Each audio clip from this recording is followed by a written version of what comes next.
Welcome to the Marvel Alliance podcast, where we cover anything and everything to do with the Marvel Universe. From the comics, TVs, and movies, we will go from Earth 616 to the Multiverse to the TVA in order to bring the Marvel Universe right to you. I am your friendly neighborhood Brent. I am the nerd with the mouth, David.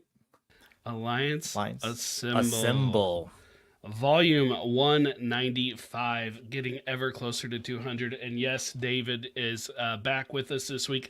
Chris is out on assignment. He is, he's visiting family. You know, 'tis the season. He's visiting family right now. So Chris is gone. David, thank you for filling in. How have you been doing this week? I have been good. I'm off work for the next let's see. For You're longer me, than me, yeah. I was about to say for me 15 days. I don't go back to work till the 8th, so I am enjoying it. Well, I'm right there with you for part of that time. You know, I'm back on the third when you're supposed to be joining us back, but you're using some vacation time, and that's okay. That's what it's there for. So I respect it. Yes, we are both officially. For those who don't know, we do work together, and we are, as of yesterday afternoon, officially on winter break, and it is delightful. Yes.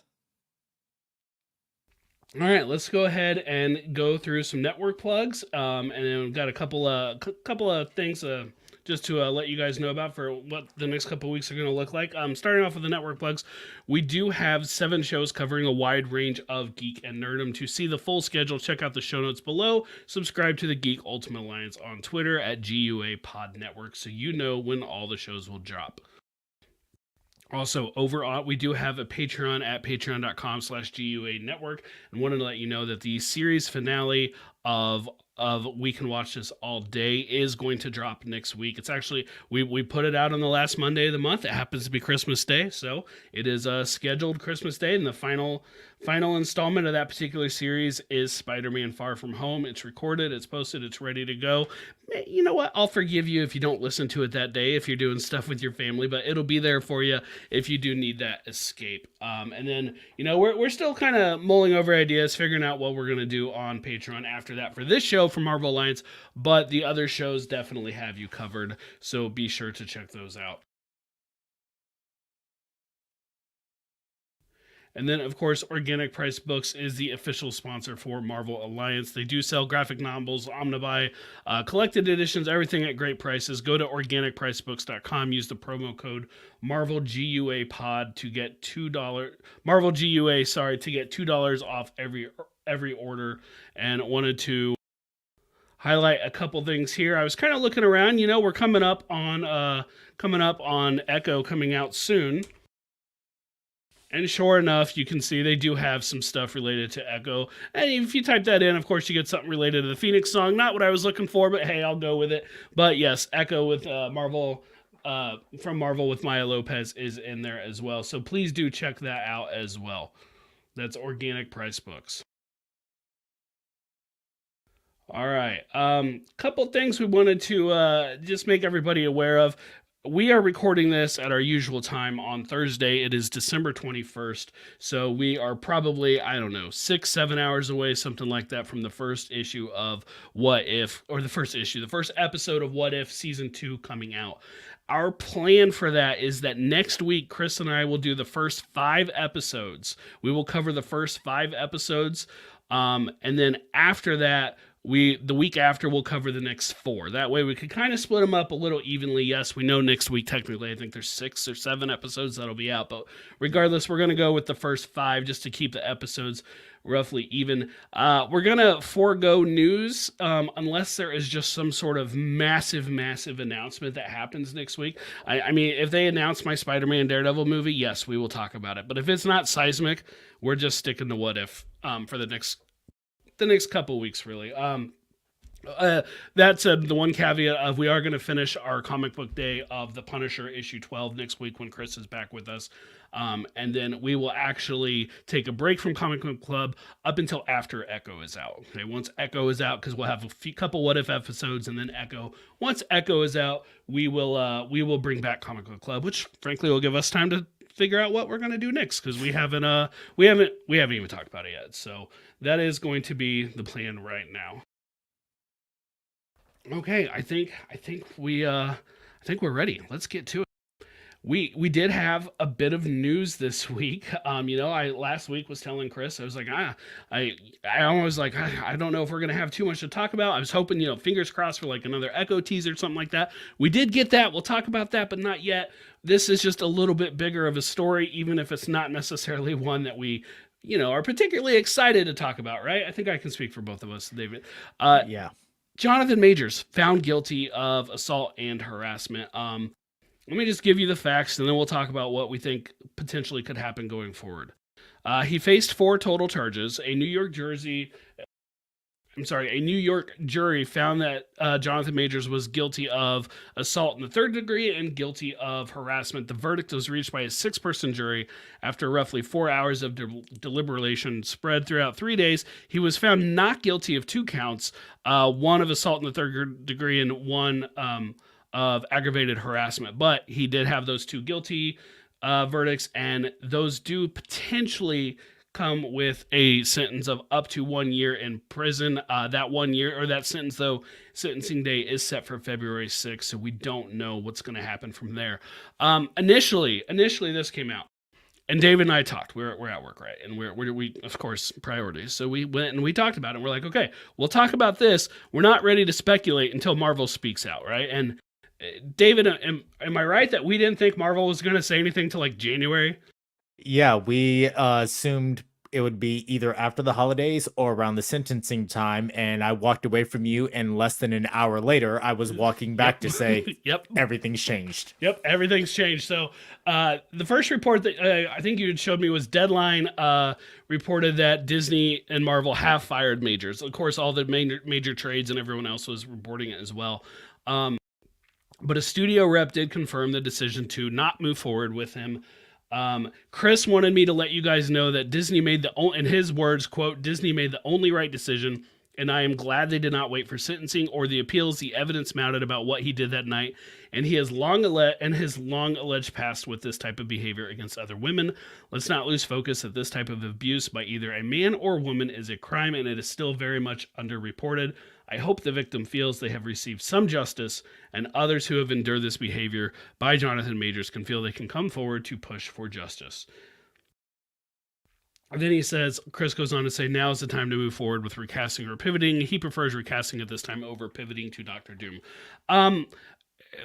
David, what is your reaction to Marvel firing Jonathan Majors at this point? I guess, I'll put you on the spot. Do you think it's the right move? Is it the move you would have made? What do you think? It's the right move. It's the move I would have made, and it's the move that I saw coming. The minute that the text messages leaked, which was, his own lawyer's fault for those text messages becoming public record. Once that happened, I knew that no matter what, his time was done. He was going in the Johnny Depp category. He was going in the category of some others where, what, no matter what, we're taking you off. And I think that's why once the verdict came down, Marvel was so quick to act and so quick to just cut ties, because they had already made up their mind that this is what's going on. Some of these things that came out, some of the stuff that was reported, despite what was found guilty versus not guilty, the things that he is going to be sentenced for versus the things that he is not going to be sentenced for, all the other pieces of information that came out, all the other stories that came out really showed a light that Marvel just couldn't look past. At the end of the day, Marvel is still owned by Disney, and they have to do what is right, not only by the victims, but by anyone else who could possibly be triggered while sitting in a movie. I mean, you got to imagine Kang is a violent character. You remember how he curb stomped Ant-Man. So imagine sitting in a theater knowing what has transpired, and then you see him engage in an act of violence.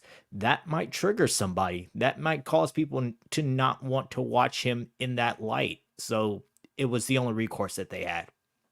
Yeah, I agree. I think that's a great way to put it, and a great point about what that could do to survivors who are watching these movies. I think Marvel handled this pretty well. And by that, what I mean is they didn't act super rashly. If you go back several years, the James Gunn thing happened, and they quickly fired him off of Guardians Volume 3.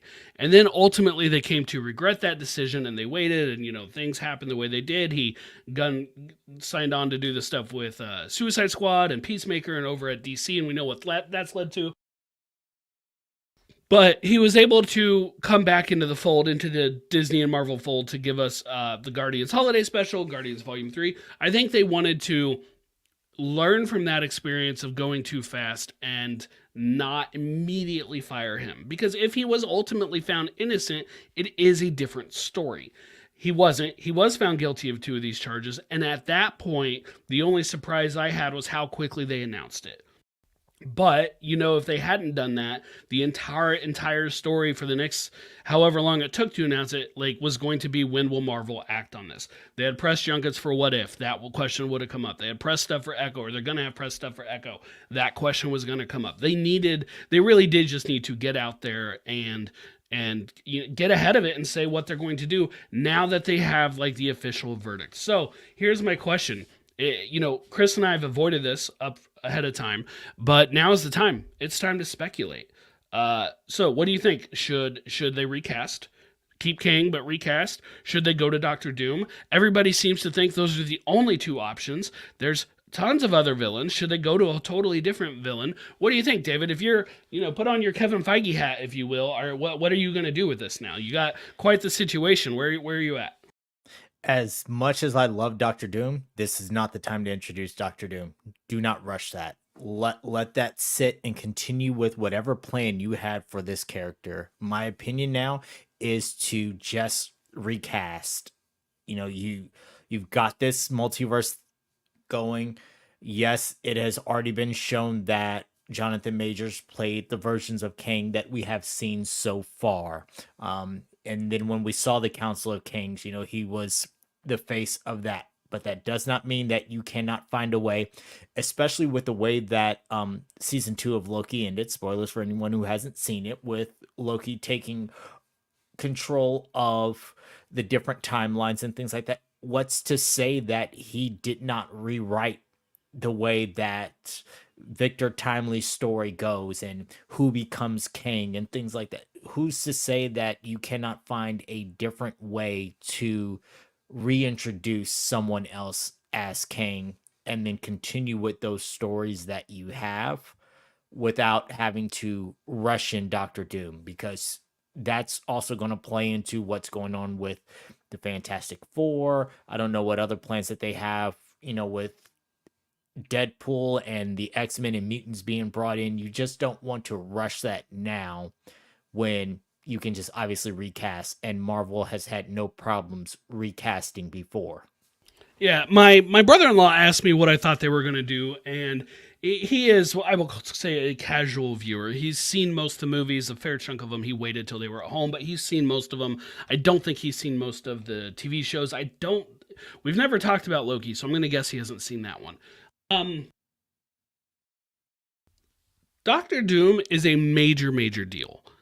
I do think it's reasonable to assume that Doctor Doom could be in Secret Wars. We pretty much know they are drawing from the Hickman Secret Wars, which Doctor Doom obviously is a major player in. What I don't like is the idea to have him become the pinch hitter for Kang and your plan B going forward. I don't like that idea. I'll just go ahead and say, overall, I'm in favor of recasting because I like the Kang character. But if I look at this from a general audience perspective, I don't actually know that that's the way to go with. Kang has only been in effectively 3 projects, and 3 projects because I'm counting both seasons of Loki as 2 separate ones, with the third one being Ant-Man and the Wasp. Well, Ant-Man and the Wasp: Quantumania, I don't remember the exact number, but it grossed under $500 million. Relatively speaking, not a ton of people saw it. People did see it at home. Again, I don't know the numbers off the top of my head, but I do remember seeing reports it was doing well at home. But people didn't go out to see Kang when the marketing was like, here's your next Thanos, right? They all but said, here's your next Thanos. And people didn't go see the movie. Disney Plus numbers, already significantly fewer people watch the Disney Plus shows than go to the movies. And I guess spoilers if you somehow haven't finished season 2 of Loki. The way that season ended, in my opinion, they could just put a bow on Kang and be done with it. They don't have to go back to him at all. They just don't have to. I think there's an argument to be made for continuing to build out the multiverse through other methods. Kang is not the only person who can time travel and travel the multiverse the way that he does, the way that we've more or less seen him do. Other people can do it.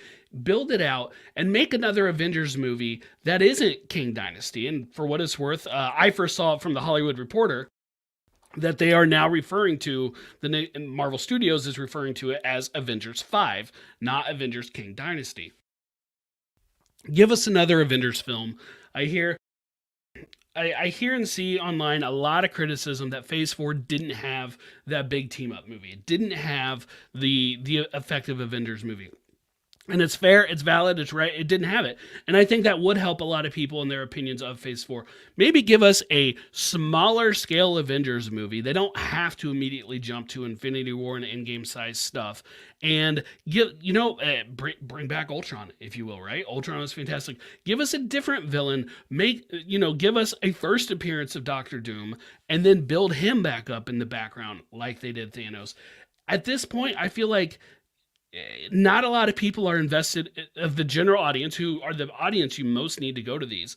They're not that invested in Kang. And the way season 2 of Loki ended, they kind of have Kang on lockdown. I personally would like them to recast because I enjoy the character. I don't think that's what I would do, but I wouldn't immediately swap a massive Avengers 5 and try and do a huge time travel story and just slot in Doctor Doom there.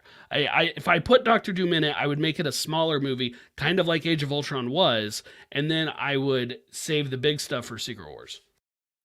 Yeah. And you also have, from what we've heard, and it's only speculation of what the plot summary of Deadpool is going to be, and there will be some changes to universes with that. I mean, you have various avenues coming up before your next Avengers to make some changes that can work in canon with what Marvel's trying to do. So they don't have to just jump the gun now and slot somebody in there and say, this is your next big bad. Another thing that a lot of people forget is the buildup to Thanos was 10 years. It was a lot of Marvel movies. This was a huge story being told to reach this team up. So that was the culmination of a long time. So your next big bad needs to have some buildup. I'm not saying another 10 years because I honestly don't think that the general audience has another 10 years to invest in this without needing some sort of restart. Not at the current pace of projects, they don't.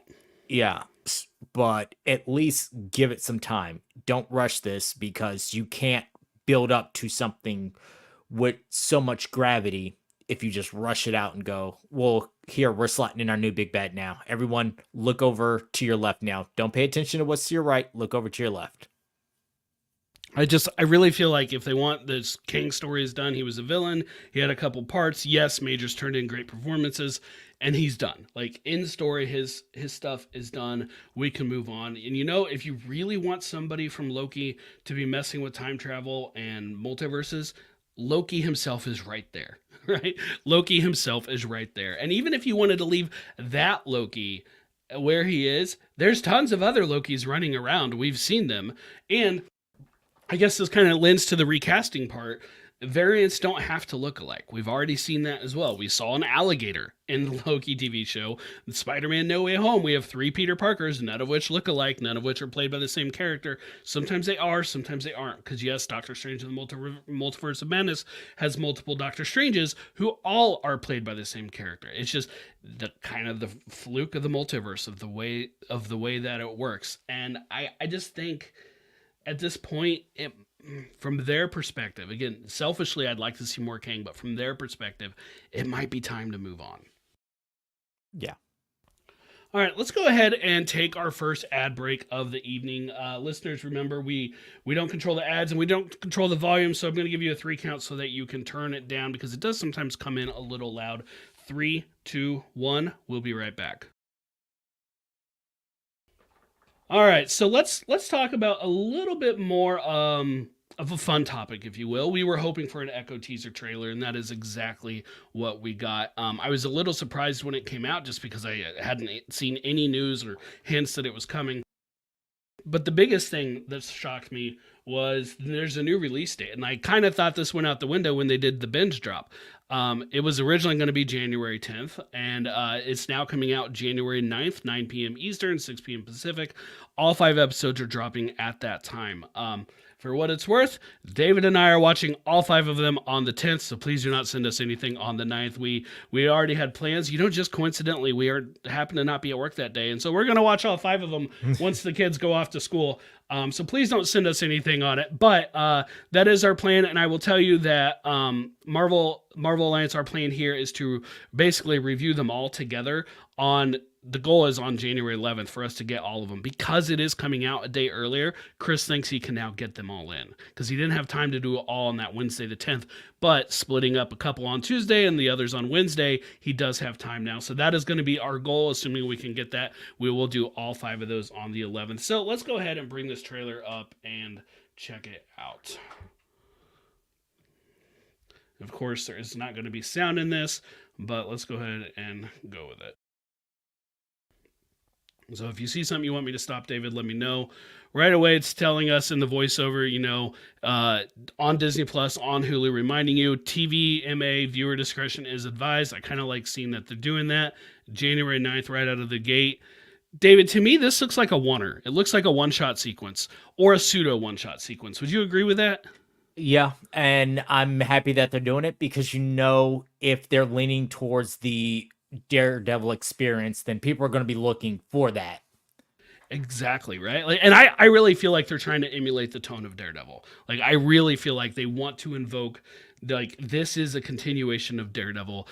Is it in actuality? I don't know yet. We have a question on that. We can address that later. But spiritually, they're trying to invoke that, and I am a sucker for the one-shot sequences. Ever since I saw, and it's probably not even the first one that I saw, but ever since I saw that first hallway fight in Daredevil, I've just become a sucker for both the real and the pseudo fake one-shot sequences that you see in movies. And so I was excited to really get a hint of that one. Shoot, is it 1917, the entire movie that's shot in that style? I went and saw it, only that was what sold me on it. It's oh, I have to see what they do with this. I just love the idea of these things, and so I'm really excited to see that. All right, of course we have Kingpin, more from what I believe is that one-shot sequence, and just the brutal nature of this. This is not like other shows. Other shows from Marvel. People have been wanting to see Marvel step up the violence some, right? And again, I maintain Marvel characters don't have to be super violent, but some of them do fit. And if they are going to fit, wow, I'm really trying to pause it there. If they do fit there, I think that's okay. David, who do we have right here on this screen? We have the man, the myth, the legend, Mr. Matt Murdock, Mr. Daredevil, in his older costume at that, not the She-Hulk version. The red one, right? The red one's back. I saw some people on Threads talking about that, oh, that yellow costume didn't last long. I'm is this your first Marvel project? They change all the time. All the time. Spider-Man has in Far From Home, No Way Home, he's got 3-4 different costume he rocks throughout those movies. Gotta get those toy sales out. Exactly. I know there was a blink and you miss it shot of Daredevil in the first full trailer of this. I'm so excited he's back. I am excited for more from Echo, but I would be lying if I said a big part of why I am excited for this show is beloved characters, important characters to me like Daredevil and Kingpin. So yeah, I'm so excited to see. He could only be in 10 minutes of the entire series, and I am thrilled to watch those 10 minutes. Yeah. Oh, hey, look at that. Got a better look at it.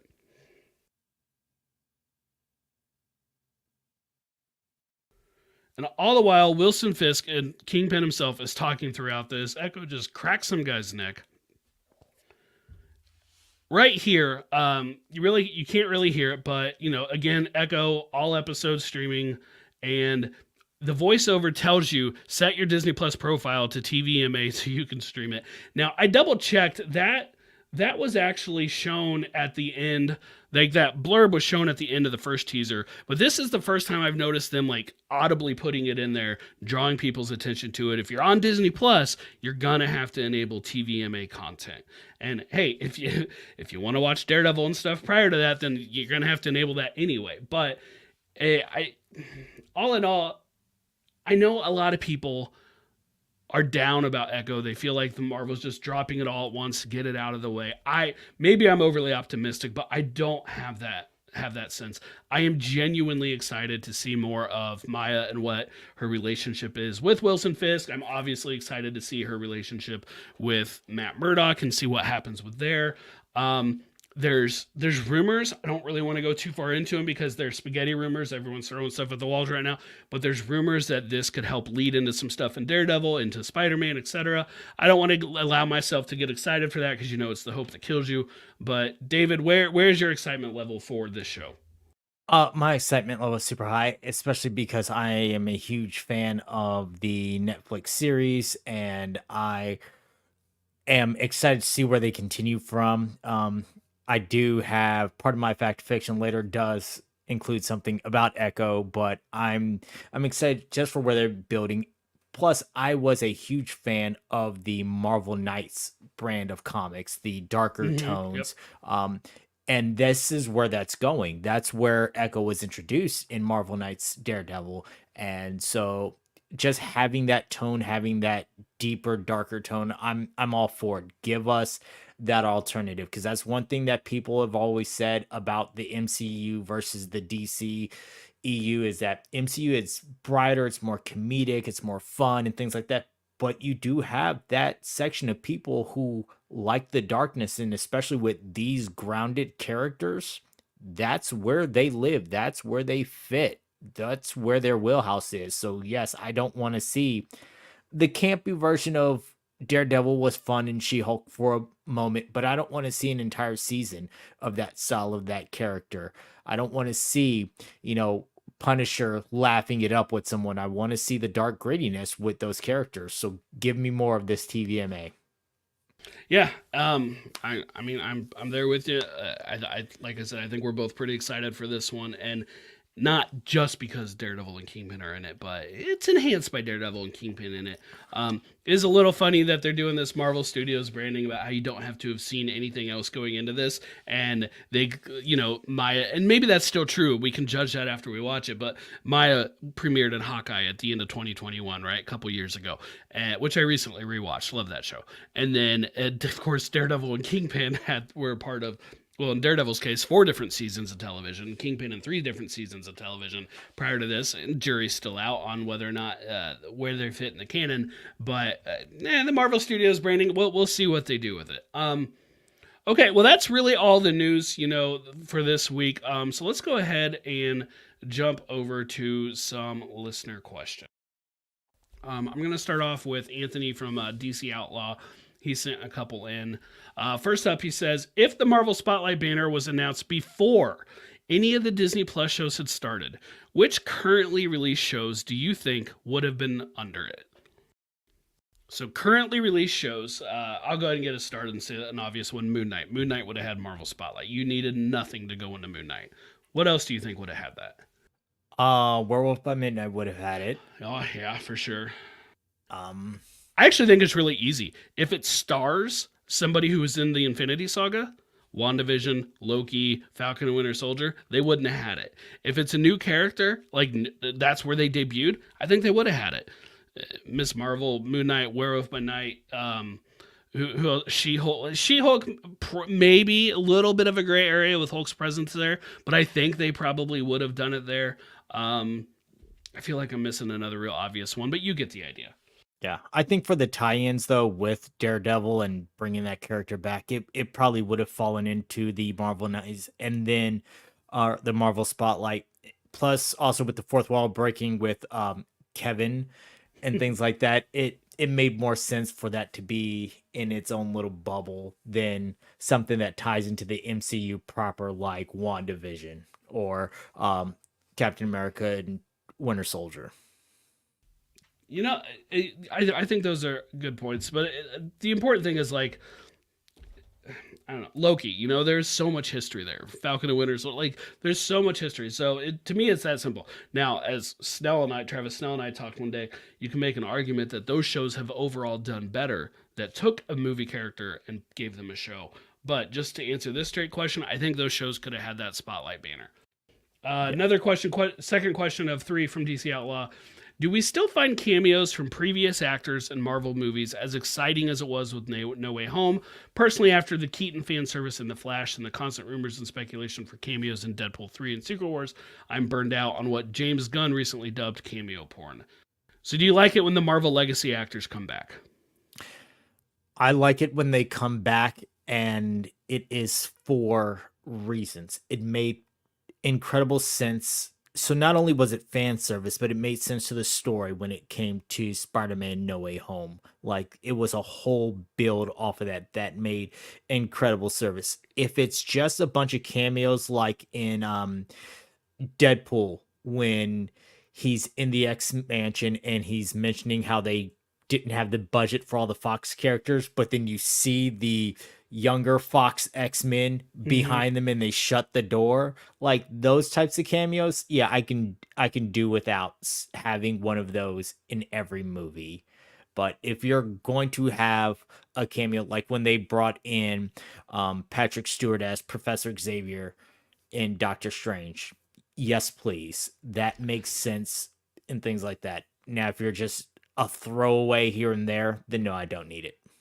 I like them. I like the throwback to Marvel Legacy. That's something that DC had been really strong with, and I really appreciate it when DC would do that stuff. I like it when Marvel does it as well. You mentioned Doctor Strange.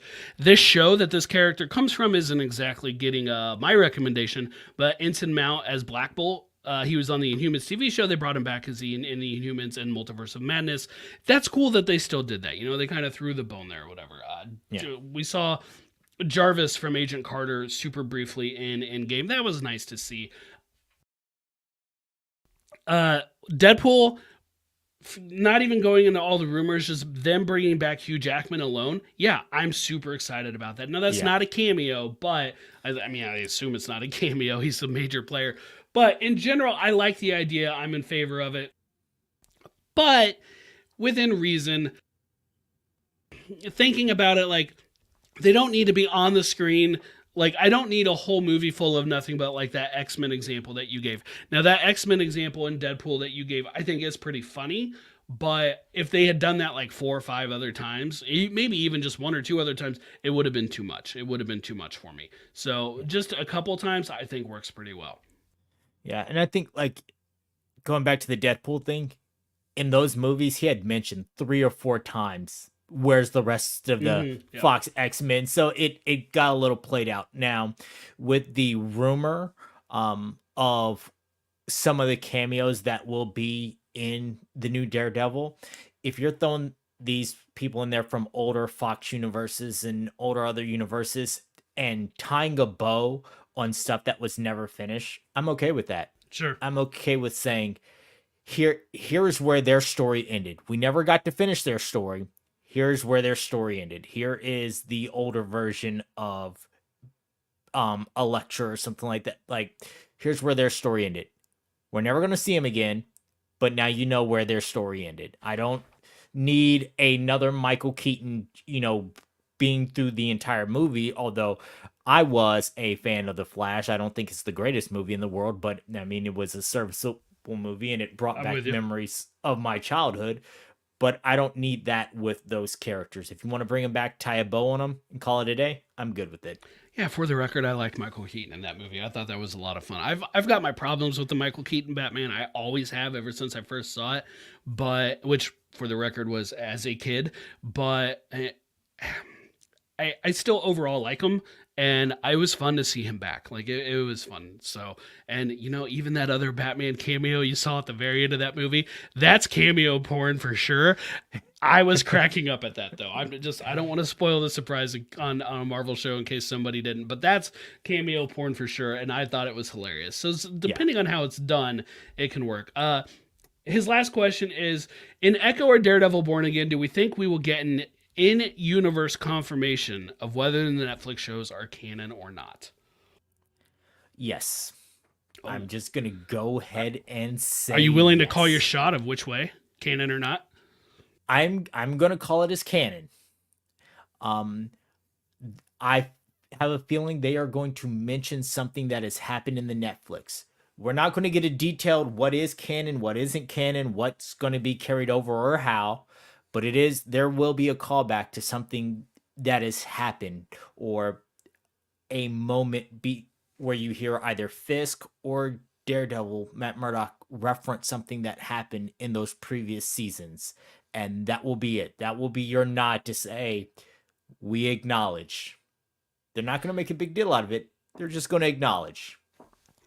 This is one of those things I think you have to answer for yourself. For prior to Daredevil leaving Netflix and everything, I was president of the club that said they're not canon. Marvel Studios is ignoring them entirely. We are in a different world right now. I was also, for the record, at the front of, I hope that they don't do that. Like that, I'm in front of the line of, I want them to be canon. I just don't think they are. That doesn't mean they can't be effectively retconned. I mean, that's literally what it is, retroactive continuity, retconned into it. Them playing the Daredevil theme in that episode of She-Hulk, that was like, okay, for me, yes, they in my canon, they are, until they flat out tell me it's definitively not.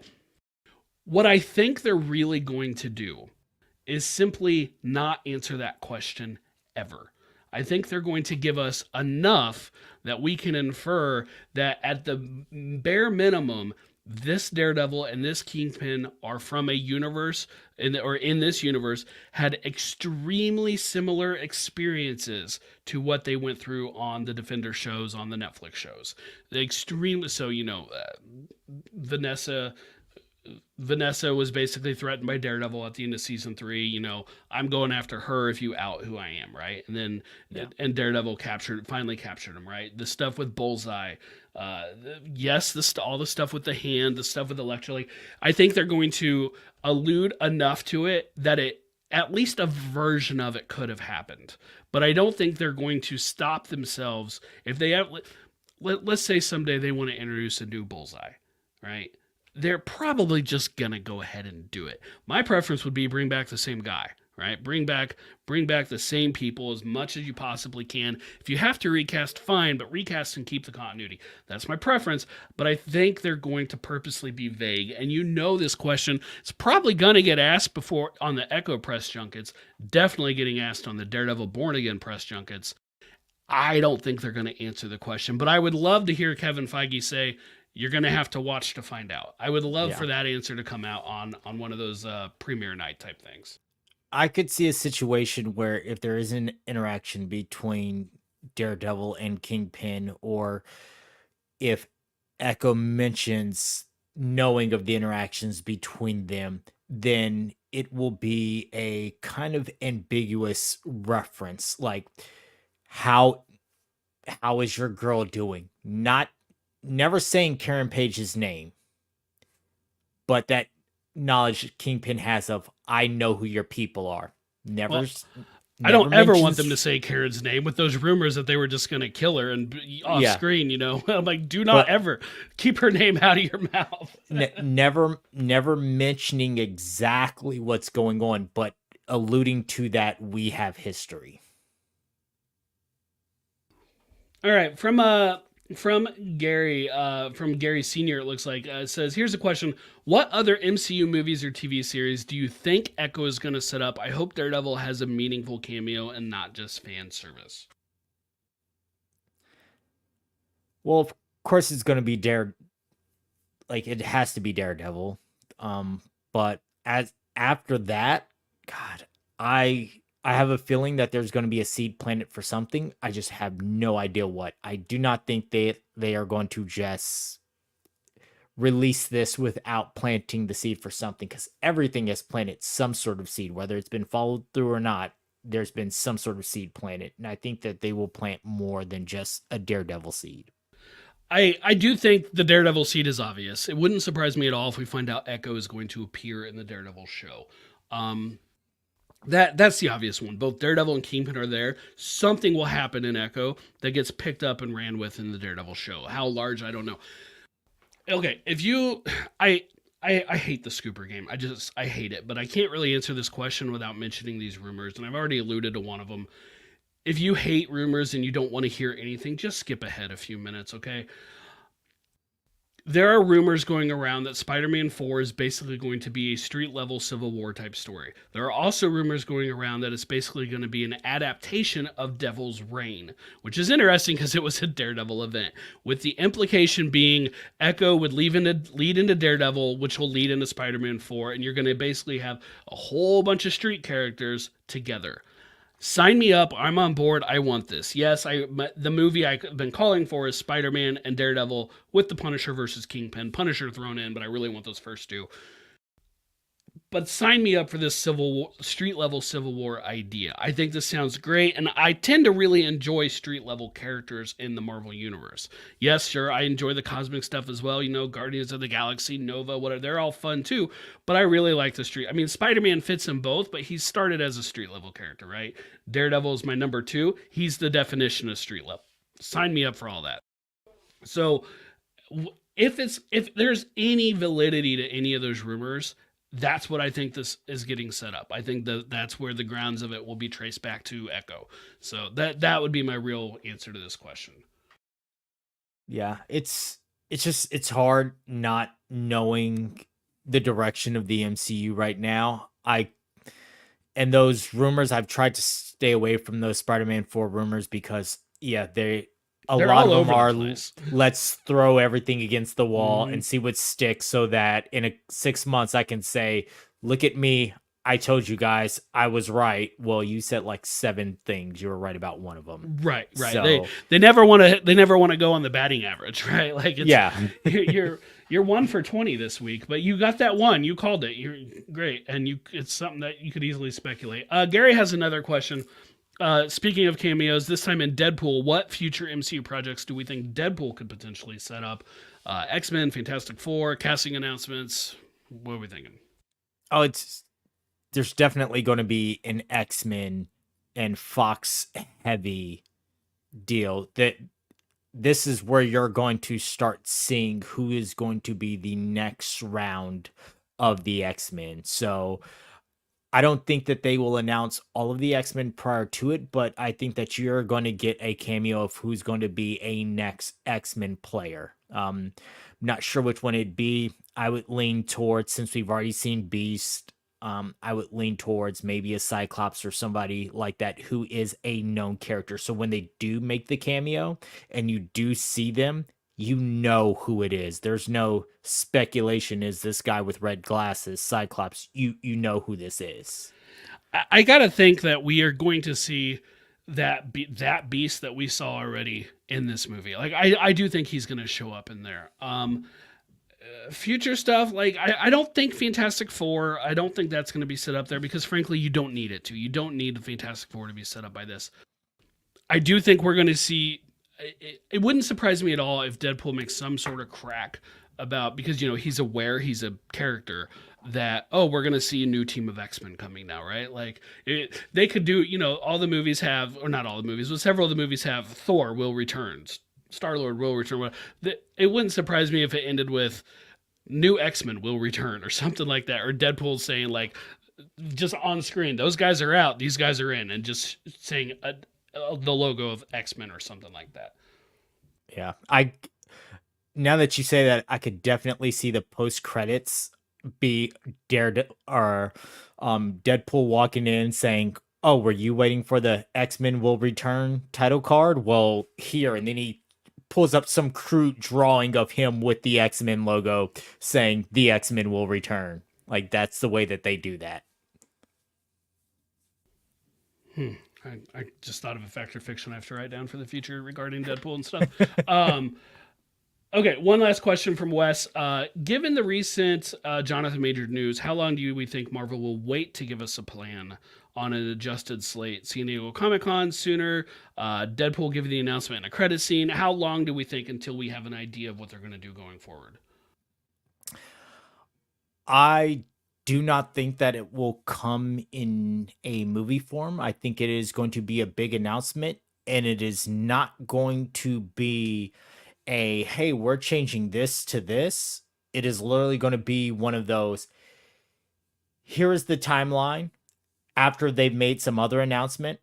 Because I don't think the Fantastic Forecasting is going to come in a movie form. I think that it will come as one of these San Diego Comic-Con announcements, bring the Mhm. people on stage. I don't think it's going to be, you're not going to find out who they are through Cameo. It's going to be an announcement, and then that's just going to sit over on the sidelines while they work on that. So when they make that announcement, they'll probably bring out a new updated slate since everything happened with the strikes and things are getting pushed back. Here's our updated slate. And then that's when you're going to see what new names of projects are. And that's how they're going to change things. It's not going to be a big look, we changed this one's name. It's here's our updated slate. And then everyone's going to go, oh, they put a title on Avengers 5 again, and it's now new. Like it's they're not going to make a big deal about it, because making a big deal about it brings back the talk of Jonathan Right, Majors. right. Totally agree with that. I think San Diego Comic Con at the absolute latest. I don't think it'll be much earlier than that, though. You know, if they feel like they have an absolutely packed announcement for Hall H, you know, they're going to announce all four members of the Fantastic Four. They're going to announce this movie, that movie, whatever, this Disney Plus project, that one. Then maybe some of it they let come out a little early, but not much early. Like, let me be clear. They already know what they're doing, right? It's not like they're trying to sitting in meetings today talking about it. Like basically somewhere in Feige's office is a flowchart. I don't know if it's on the wall. I don't know if it's on his computer or what, but somewhere is a flowchart that said Jonathan Majors found guilty. We're doing this. Jonathan Majors found innocent. We're doing that. And basically, he knows what direction they're already headed, because it would be completely irresponsible of him not to have done that. And so they already know. So it's not like they're still trying to decide. The question on when to announce it to everyone, like I don't like the idea of Deadpool giving it in a credit scene. Funny, it'd be funny. By all means, please just bring Ryan Reynolds as Deadpool out on stage at Hall H to do something, which I actually think there's a really good chance of, because San Diego Comic Con is going to be right before Deadpool 3 premieres. But I don't see anything happening too much earlier than this, right? Like it if they announce something in January, people are going to say, "Oh, they moved really, really quickly." Well, they've been talking about it for months, right? They've been moving on it for months, but they still. Why even give into that perception that they moved it quickly? You know. So I do think we're going to have a little bit of a wait, but not too bad. You know, we're only talking 6 months or whatever, 7 months until San Diego Comic Con, so it's not that big a deal. Yeah, and I think that so everything with Jonathan Majors happened back in March originally. And with the exception of the 148 days of the writer's strike, you had within that time 9 months minus the 148. And even with the 148, the studio heads were still theoretically working when they weren't talking down about the actors and writers. They were still working. So in that time, they've come up with a flowchart. They've come up with contingencies. They know the possibilities of what they're doing now. It would be grossly irresponsible if they were waiting until this played out, knowing how long our legal system takes, if they were deciding on what direction that they're going. Shoot, if they're recasting, they already like have a short list, right? Yeah. They may not already like have the person signed on, but they already have a short. No, it's not gonna be John Boyega. He already said he doesn't want to do it. Get that idea out of your heads. But he'd be great, but he's not the one. He said he doesn't want to do it. Just I keep seeing people call for him. They already know who they have their short list. They have two, three, four names that they're like, it's good. We want you, and they probably have them ranked and everything like that. But San Diego Comic Con. At this point, I'm like, we'll just be patient. We'll wait for that. Before we go on to Fact or Fiction, let's go ahead and take our last ad break of the day. Reminder: we don't control the ads. We don't control the volume. They do come in loud, so go ahead and turn your volume down. 3, 2, 1. We'll be right back. All right. Fact or Fiction from last week. First up, going over last week's ones, another Disney Plus show will be turned into a movie a la Armor Wars. This came in at 60% fact. David, what do you think on that one?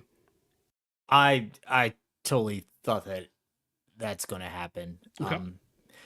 So I'm not sure which one yet. There are the talks of Young Avengers being turned into a movie. I'm not sure that, in my mind, that's not the one you go with. It's Only another one of those because, spaghetti rumors.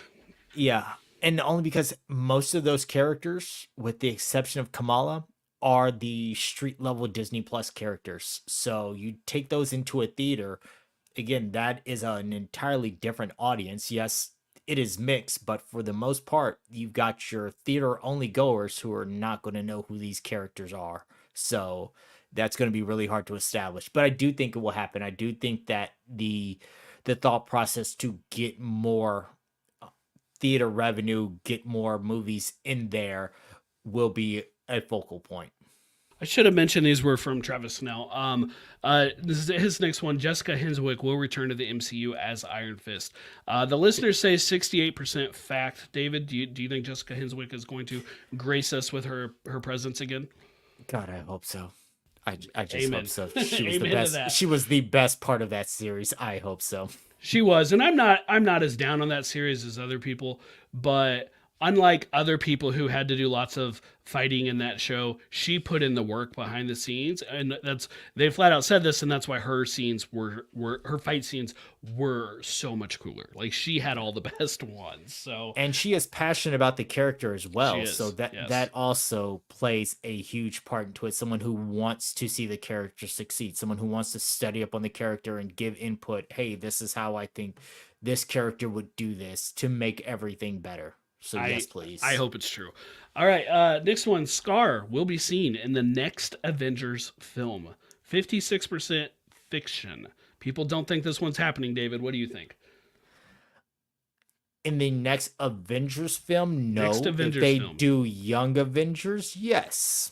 It is But worth if noting the next Avengers film at this time was King Dynasty with Jonathan Majors as Kang. But so I don't see that happening. all I right, all right. Yeah. Okay, and he gave us the fourth one, final one. After Deadpool 3, we will not see Deadpool in the MCU until Secret Wars. 59% say fact on this one. They don't think we're seeing him again until between Deadpool 3 and Secret Wars. As of right now, I am on the side of fact, but that's only because I don't know where you would slot him in to make that character work with what is on the table going forward. Now, I don't know how Deadpool 3 is going to pan out. That could definitely change that viewpoint, but with what's on the table forward with King, what was King Dynasty and some others, I don't see where you would slot that character in just yet. I think I mentioned this last week. There's only one place where I really see where you slot him in. Like off the top of my head with the current projects. And I actually now believe it's possible, whereas a week ago I didn't because I thought this movie was already in production. And we now know it's not going into production until March or April. Thunderbolts. I think Deadpool would be an excellent character for the Thunderbolts, and it would give them a little bit of power. He would fit in well with that team. He would drive some of them nuts. Like, can you imagine Bucky having to put up with him? He would drive some, or the things he would say to the U.S. agent, discount Captain America. Like, I think it would fit in. And the reason it's possible is yes, they still have quite a bit of Deadpool 3 to film, but depending on the shoot orders of the two, and if Reynolds was willing to go back to back, I've heard no rumors of that. I haven't seen not even spaghetti rumors. Just I'd say it's a fact, and this is the project I think it could work in. Probably won't be though. Yeah. All right, David, what do you have for us this week? All right. So my first one is that given the Jonathan Major situation, and we also found out today that there is a situation with Vin Diesel, the voice of Groot, No um, joke. having his own situation. And the thing is, I wrote this before I ever knew about the Vin Diesel situation, but I believe that Marvel will start including morality clauses in contracts that will force actors to pay back losses. Sports do it. Other things do it, where if you get in trouble for something and it ends up costing the studio, you owe the studio for those losses that they're going to take for them having to go back into production to reshoot or for loss of revenue because what you did just tanked their film. So that's my first one, that Marvel will start including a morality clause in contracts that will have actors be accountable for those losses. So I'm going to go ahead and say I'm a fact on this one. I think they're going to do that, but I'm doing it for a little bit different reason. I'm doing it because I bet they already do. I would be absolutely stunned if they don't have something like this already, and I think that's why they were able to so easily fire Jonathan Majors. And it's not. I don't anticipate Majors coming out and suing Disney over this unless he appeals his verdicts and was to win those appeals. That's the only way I see where that could happen. there's there's these rumors going around that in the clause for Majors as Kang or Kang variants, he who remains, whoever, that one of the stipulations of the contract is that Majors is the only person to play that character. And I find that one just absurdly stupid if Marvel signed that. Now, I do believe that's was Marvel's intent. I do believe that's what they wanted to do. But why they would bind themselves to something like that without some sort of get out of jail card, probably a poor pun in this case, with a morality clause would blow my mind. And so I would be shocked if there wasn't already there. But if it's not, yes, I'm a fact they're going to start using it. Well, Warner Brothers and all their beautiful studio decisions, they never had one with their actors before. So when the Johnny Depp situation happened, he still got paid 8 figures. Like, Yeah, and so I mean, he did, and I think that's a stupid decision on their part. It's yeah. certainly possible that Disney/Marvel has never done one, and honestly, it's never been a problem until now.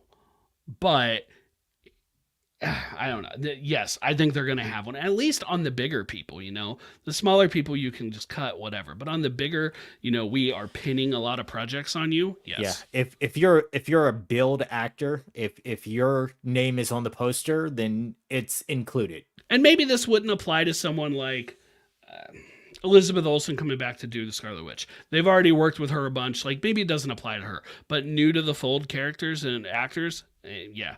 Yeah. What else you got? Um, Echo will end with the traditional MCU style character will be back screen, but this time it will say Daredevil will be back, and then that's when we were going to get full on information about the new year that Daredevil will be released. I know it went back into rewrites. They're retooling it. I think it will end with the whole Daredevil will be back. I love the idea. I hope it's true, so I'm going with the fact. It certainly helps that we know he's coming back, that we know already, but it will still bring a smile to my face. So I'm going to go with fact. Yeah. All right. And my last one is spoiler for anyone who hasn't seen Black Panther 2. T'Challa's son will be mentioned but not seen in Young Avengers. So as they're gathering these kids, it will be mentioned of rumors that there is being raised up a new Black Panther. He will not be seen, but he will be mentioned. Oh, that's hard. My gut reaction was fact, but I'm actually going to say fiction.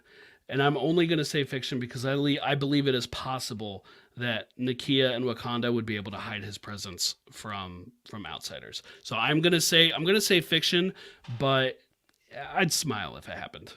Yeah.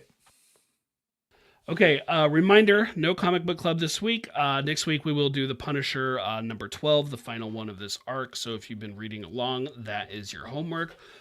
Again, you can go to Organic Price Books for using the code MarvelGUA for $2 off any order. You can follow the podcast on Twitter at Marvel A Podcast. You can follow Chris at Chris Balga. I need to check, but I think he's the same on Threads. At this point, I'm still on Twitter technically, but I am putting like all my actual effort into Threads. It's the better version. I'm just saying what it is. So at Brentak Prime over there. You can email the show at marvelalliancepodcast@gmail.com. You can follow the Geek Ultimate Alliance Network on Twitter at GUA Pod Network. David, where are you at? I am on all socials as the Phantom, as you see on your screen. So I am on Threads. I'm on Twitter /X / whatever Elon wants it to be this week. Blue Sky, everything is Blue Sky at the call out. Phantom. Yep. Few people still on Blue Sky. I have my account, but someone followed me a couple of weeks ago. I'm like, really? Okay. I mean, I haven't posted in forever, but that's you, man. Feel free to tweet or email the show if you want to provide feedback or ask questions for us to answer on the show. And for the record, you do not have to wait for me to tweet or post or whatever about saying, hey, just send them in, just send in your questions. It's totally fine. And rate and review the podcast on Apple Podcasts or whichever platform you happen to listen to. Thank you for listening. Excelsior. All right. Well, we do have one more news story. I told you earlier we were done with the news. I lied. I'm a liar. We have one more news story. This comes from a data leak, basically a cyber attack on Insomniac Games. If you don't like hearing about any of that kind of stuff, if you don't want to hear any of that stuff, one, I have great respect for that. And two, have a great night, have a great day, whatever you're doing. We'll see you next time because we are going to talk about that. But no actual story spoilers are going to come up in this for what it's worth, mainly because I don't know any of them yet. So, yes, this news comes from IGN, and Insomniac did have a data breach, and it was revealed that Sony has signed a deal with Marvel to make exclusive X-Men games through 2035. One leak slide include details of the X-Men license terms, which basically notes it's an exclusivity deal. But that doesn't mean you can't have characters like Wolverine pop up in a game like, say, Marvel Ultimate Alliance on the Switch, which is the example they use, but they just can't be used as competitive advantage. So if you're playing if it's a Avengers game, you can't have an exclusive character of an X-Men character be only on the Xbox, or be only on the Nintendo Switch. Other than that, if it's an X-Men game, of which the first Wolverine game is the first of 3 they've talked about, it's going to be on Sony's PlayStation. David, what do you think about this news? We're getting more than just Wolverine. I'm not surprised, and I feel like Insomniac kind of earned the right to make that deal. Like they showed that on more than one occasion, now 3 in a row, of knocking it out the park with showing their commitment to characters. Amen to that. They're worthy of having this deal, of having this commitment, of taking care of these characters. And this is not just we are selling our character exclusivity to the highest bidder. Or I remember, and this is years ago, I don't even remember which fighting game it was. Someone will probably tweet me about it and let me know. But there was a deal with Star Wars where if you bought the Xbox version, you got Yoda as this playable character in this fighting game, and if you bought the PlayStation version, you got Darth Vader. So that was their push to get you to go to either or. I think with this, Sony has proven that, hey, we can do this. Insomniac has proven that they can do this. So I don't see them having a situation where they are actively keeping things away, but yeah, they get first dibs. It could be a situation where, hey, this character is PlayStation exclusive on this cross-platform game for the first 30 days or the first 3 months or whatever, and that would be their selling point. But they've earned that equity. They have put in the work with the Spider-Man games. What I've seen of their upcoming work looks good. I have not seen any of the screen captures of this new Wolverine game, any of the leaked gameplay. I have actively avoided it. I don't want to see it because it's not finished product. I don't want to see something that's not even alpha or beta level yet. This is a super rough cut of a game that is years away. I don't want to see that. I don't want to get into that conversation of, oh, this game's going to suck. Look at how this character build is. It's not finished.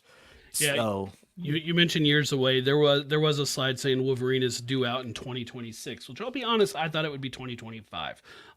But they have other Marvel content between now and then that I don't want to go into.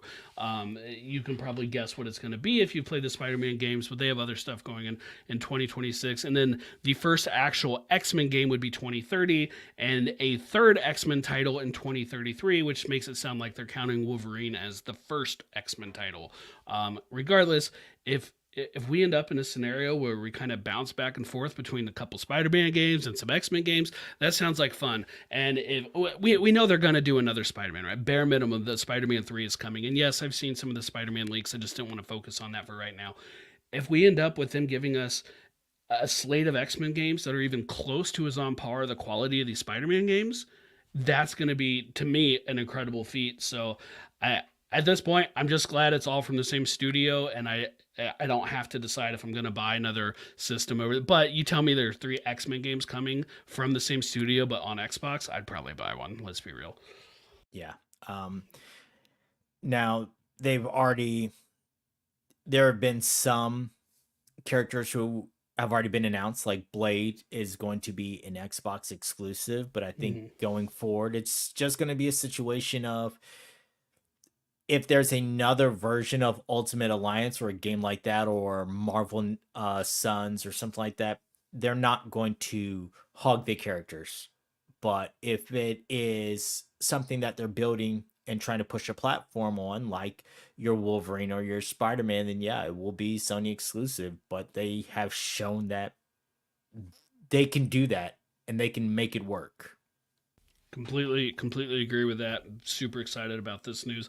I'm not happy with how we found out, but I am excited about it. So, with that, everybody, thank you for tuning in this week, either be that live or being downloading it through the podcast. David, thanks again for filling in for Chris, and we'll see you guys next week. See ya.